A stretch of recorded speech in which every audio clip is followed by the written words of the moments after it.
Go. So I'm going to make something very clear about the ego. The ego, and as people will get more into spiritual practices, at first the ego becomes the enemy, right?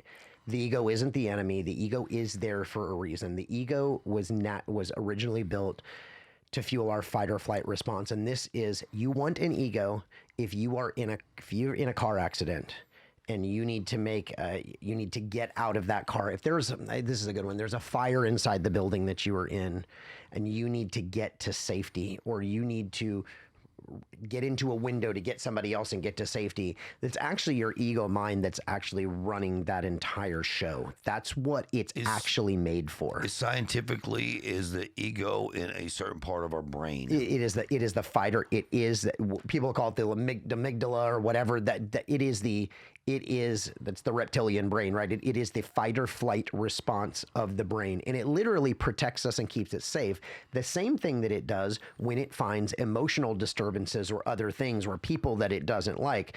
The ego doesn't necessarily have a personality. We give it a voice, right?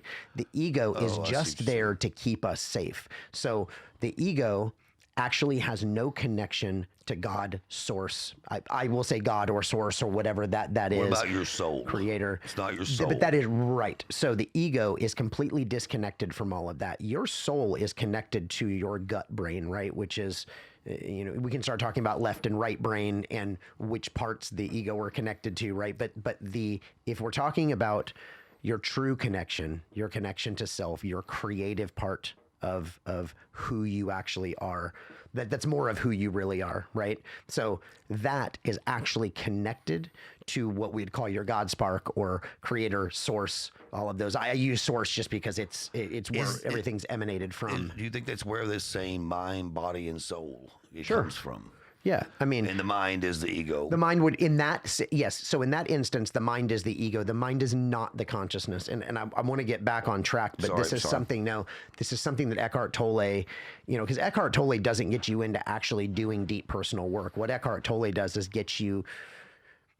moves you towards having an experience which shows you that you are not your consciousness. Get you off the ground. I'm sorry, that you aren't your mind, right? That you also aren't your body. You inhabit your body, but that you are the conscious awareness. You are having an experience.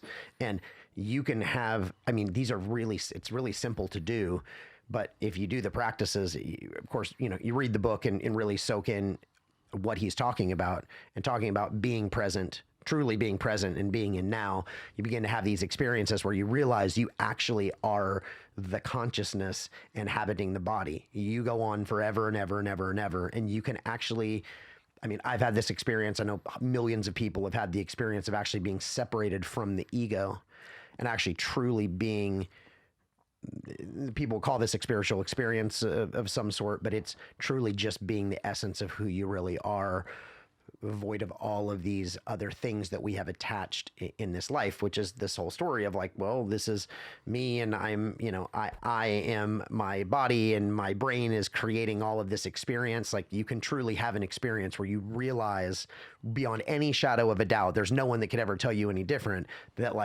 the ego might come in and try, but when you truly have the experience of, holy I get it now. You have to have the experience on your own or it's only words, right? It's just knowledge. Right. But when you have that, it then can open up these other pathways for you to then move in, and doing that inner work actually just starts to make more sense. Because honestly, before that, most people, unless they're experiencing really deep types of trauma and they're having a lot of emotional, physical pain from it, most people don't want to go and look at any of that shit. It just doesn't even make any sense to you. It wouldn't make any fucking sense to me, right? Like, why would I want to go dig up all this shit and look at all these things if I'm not actually trying to expand myself and my own consciousness, right? Like really, truly find out who am I at the core, not who I've been programmed to be, because that's what happens from birth is we're programmed in the world.